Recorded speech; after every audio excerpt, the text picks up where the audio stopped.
semuanya, Assalamualaikum warahmatullahi wabarakatuh. Welcome back di my YouTube channel with me Tia Soliha. Pada kesempatan kali ini, Miss Tia bakalan sharing mengenai analytical exposition. Ini adalah salah satu materi yang akan adik-adik temukan di kelas 11 SMA IPS maupun IPA dan juga ada di 11 SMK. Gitu. Mari kita mulai ya pembahasan kita kali ini, yaitu analytical exposition. Ada yang sudah pernah mendengar apa itu analytical exposition? Kalau kita bedah, analytical exposition itu terdiri dari dua kata. Analytical itu maknanya adalah memeriksa atau menguji sesuatu secara hati-hati. Terus kalau exposition itu sendiri adalah penjelasan secara luas. Jadi bisa kita simpulkan, analytical exposition adalah suatu jenis teks yang menyajikan sudut pandang penulis tentang suatu masalah dengan menampilkan pendapat-pendapat pendukung secara hati-hati. Gitu makna dari analytical exposition. Jadi hanya menuangkan dari satu sisi saja, dari sisi si penulis itu sendiri. Dan si analytical exposition ini termasuknya ke dalam argumentative text karena mengandung argumen yang bertujuan untuk menguatkan ide pokok yang dituliskan dalam tulisan tersebut. Dan fungsinya sendiri adalah untuk meyakinkan pembaca mengenai topik yang penting untuk dibicarakan. Topiknya ini biasanya ada di sekitar lingkungan kita gitu. Dan contoh analytical exposition ini bisa kita temui dalam bentuk naskah pidato, udah gitu ada jurnal, artikel koran, buku ilmiah gitu. Itu adalah jenisnya si analytical exposition. Polanya analytical exposition tuh gimana sih ya, alias si generic structure-nya?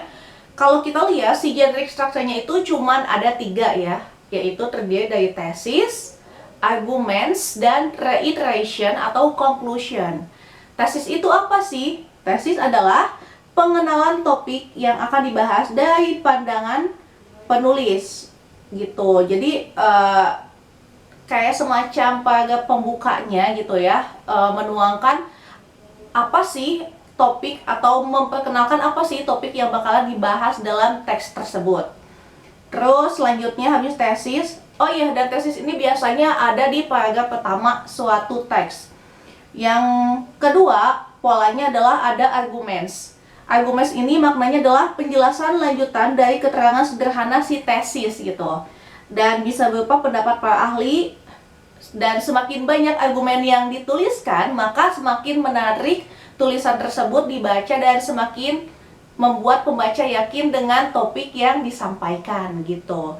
Dan si arguments ini bisa bisa lebih dari satu. Seperti yang tadi Miss Tia bilang ya, bisa memperkuat topik yang diangkat gitu.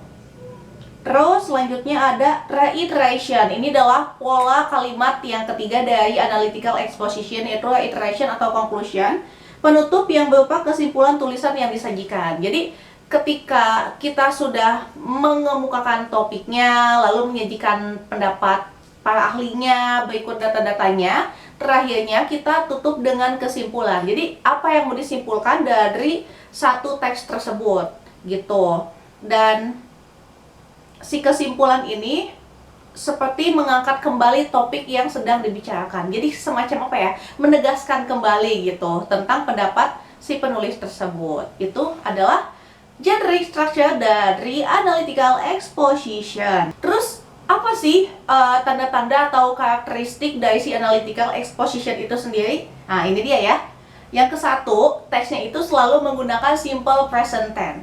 Simple present tense itu pasti adik-adik sudah pernah belajar di SMP atau mungkin di kelas 10 SMA atau SMK ya. Itu adalah jenis tenses yang menuliskan kalimat yang berupa kegiatan rutin, udah gitu kebiasaan dan juga fakta. Dan polanya itu ya adik-adik sudah bisa lihat sendiri ya. Kalau polanya subjek, verb 1, lalu tambah lagi verb 1 plus SIS kalau untuk subjek yang she, it, lalu plus objek.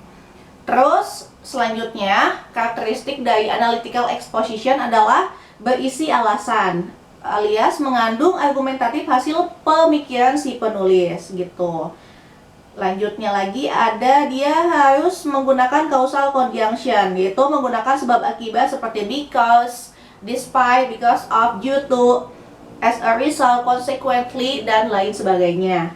Lalu ada juga menggunakan kata penghubung atau internal conjunction gitu ya, seperti kayak kalau kalimat tambahan additional gitu ya.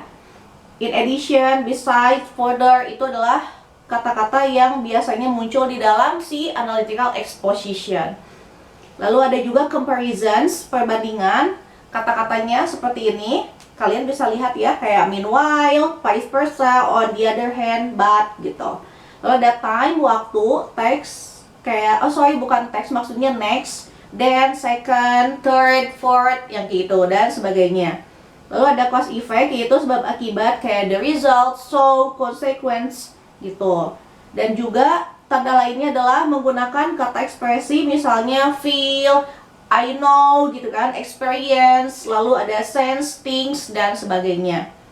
Lalu bisa juga menggunakan kata evaluatif, misalnya kayak valuable, important, trustworthy, dan sebagainya. Itu adalah karakteristik dari analytical exposition.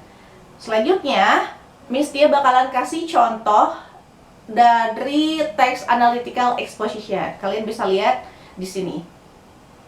Nah, itu ya. Jadi, kalian bisa baca sendiri teksnya, yaitu the importance of drinking water. Pentingnya minum air. Gitu.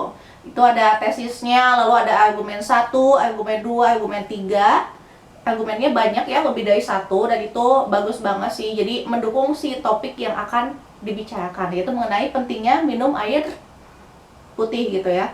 Lalu yang terakhir ada reiteration atau conclusion gitu. Teman-teman bisa baca contoh analytical exposition-nya, silahkan ya. Nah, sudah bisa? Semoga dipahami ya penjelasannya, dan bila ada yang belum dipahami, misalnya Miss, saya belum paham, saya ingin bertanya dan sebagainya, silahkan tinggalkan pertanyaan di kolom komentar di bawah ini ya. Oke, jangan lupa like, subscribe, and share. Oke, thank you for your attention and see you on next video. Bye bye.